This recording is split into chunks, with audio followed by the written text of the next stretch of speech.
Hi friends, welcome to C magazine. நம்ம இன்னைக்கு மூவியில் பார்க்க போகிற படம் லேட்டஸ்ட்டாக நெட்ஃப்ளிக்ஸில் தமிழ் டப்பிங்கில் ரிலீஸ் ஆயிருக்க ஹாலிவுட் படம். படத்தோட name the woman in cabin 10. இது ஒரு சைக்காலஜிக்கல் த்ரில்லர் மூவி. இந்த படம் ஒரு நாவலை தழுவி எடுக்கப்பட்ட படம்.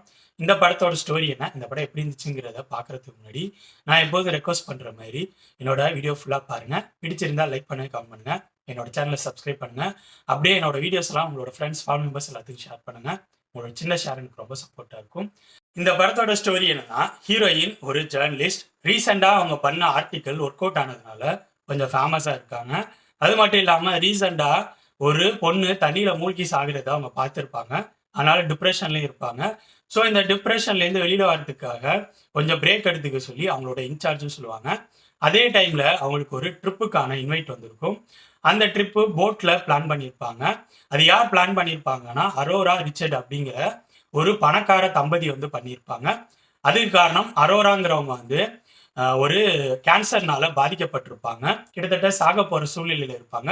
ஸோ உலகம் ஃபுல்லாக கேன்சரில் பாதிக்கப்பட்டவங்களுக்கு ட்ரீட்மெண்ட் கொடுக்கறதுக்காக ஒரு பெரிய ஃபண்ட் ரைசிங்கை வந்து அரேஞ்ச் பண்ணியிருப்பாங்க.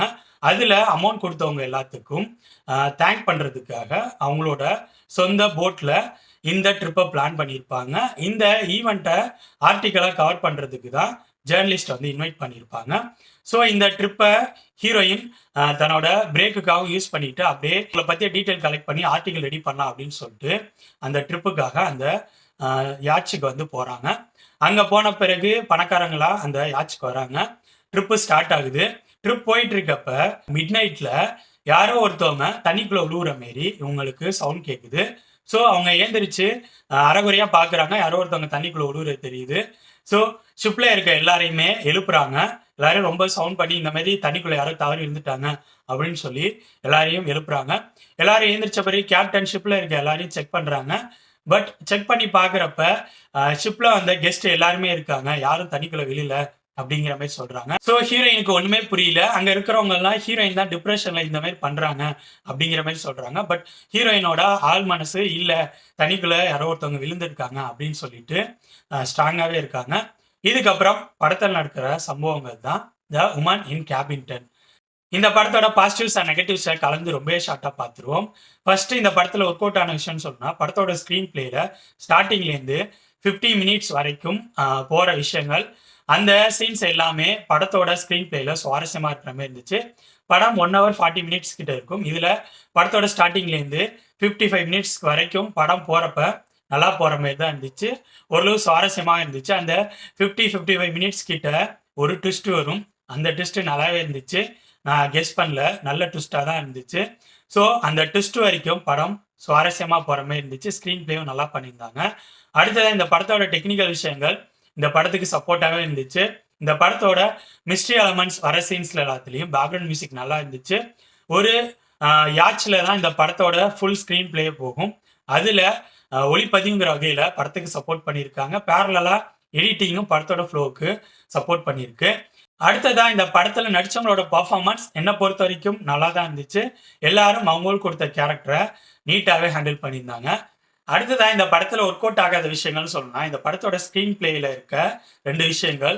ஒன்று, இந்த படத்தில் ஹீரோயின் டிப்ரெஷனில் இருக்காங்க. ஸோ சைக்காலஜிக்கலாக ஏதோ ஒரு பிரச்சனை இருக்குது அப்படிங்கிறத காட்டுறதுக்கு இன்னும் கொஞ்சம் ஸ்ட்ராங்கான சீன்ஸ் வச்சிருக்கலாம். அது ஒரு வகையான டிராபேக்காக பட்டுச்சு. இன்னொரு விஷயம் என்னன்னா, இந்த படத்தோட அந்த 55 மினிட்ஸ்க்கு அப்புறம் அந்த ட்விஸ்ட் ரிவீல் ஆகுதுல்ல, அதுக்கப்புறம் படம் சைக்காலஜிக்கல் த்ரில்லர்லேருந்து நார்மலான த்ரில்லர் மூவியாக ஆக ஆரம்பிச்சிருது. அதுக்கப்புறம் இந்த படத்தோட ஸ்க்ரீன் பிளேல ஒரு சீன் ஸ்டார்ட் ஆகுறப்ப அந்த சீன் எங்கே போய் முடியும் அப்படிங்கிற விஷயங்களை நம்மளால ஈஸியாகவே ப்ரெடிக்ட் பண்ண முடியுது. லாஸ்ட் 50 மினிட்ஸ்லாம் படம் எப்படி போய் முடிய போகுது அப்படிங்கிறத ஈஸியாகவே நம்மளால கெஸ் பண்ண முடியுது. ஸோ படத்தோட 50 மினிட்ஸ்க்கு அப்புறம் படத்தோட எண்டு வரைக்கும் படத்தோட ஸ்க்ரீன் பிளே த்ரில்லர் மோட்ல போகிறதும் சரி, படத்தோட ஸ்க்ரீன் பிளே நம்ம ஈஸியாக ப்ரெடிக்ட் பண்ணுற மோட்லையும் போகிறது இந்த படத்தோட டிராபேக் மாதிரி பட்டுச்சு. ஓவராலாக சொல்லணும்னா என்னை பொறுத்த வரைக்கும் இந்த படத்தோட ஃபர்ஸ்ட் 50 மினிட்ஸ் என்னை பொறுத்த வரைக்கும் சுவாரஸ்யமாக இருந்துச்சு. அந்த 55 மினிட்ஸ் கிட்ட ரிவீல் ஆகிற ட்விஸ்ட்டு நல்லாவே இருந்துச்சு. என்னால் கெஸ் பண்ண முடியல. பட் அதுக்கப்புறம் படத்தோட ஸ்க்ரீன் பிளே டோட்டலாக சைக்காலஜிக்கல் த்ரில்லர்லேருந்து நார்மல் த்ரில்லர் மூவியாக மாறிடுச்சு.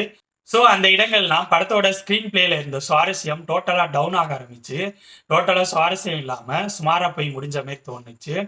நீங்கள் psychological thriller movies, mystery thriller மூவிஸ்லாம் விரும்பி பார்க்கக்கூடிய ஆடியன்ஸாக இருந்தால் பொழுது போகலன்னா இந்த படத்தை நீங்கள் ட்ரை பண்ணலாம். இந்த படம் நெட்ஃப்ளிக்ஸில் தமிழ் டப்பிங்லேயே இருக்குது. ஸோ என்னோட ரிவ்யூ பேஸ் பண்ணி முடிவு பண்ணிக்கோங்க இந்த படத்தை பார்க்கலாமா வேணாமான்னு. ஓகே ஃப்ரெண்ட்ஸ், இந்த வீடியோ உங்களுக்கு பிடிச்சிருக்கும்னு நினைக்கிறேன். தேங்க்ஸ் ஃபார் வாட்சிங். இந்த வீடியோ பிடிச்சிருந்தா லைக் பண்ணுங்கள், கமெண்ட் பண்ணுங்கள், ஷேர் பண்ணுங்கள். அப்படியே சினிமா ரசிகன் சேனலை சப்ஸ்கிரைப் பண்ணுங்கள். கூடவே பக்கத்தில் இருக்க பெல் ஐக்கானையும் கிளிக் பண்ணுங்கள். அப்போ தான் நம்ம போடுற வீடியோஸ் உடனுக்குடன் உங்களுக்கு வந்து சேரும். தேங்க்யூ.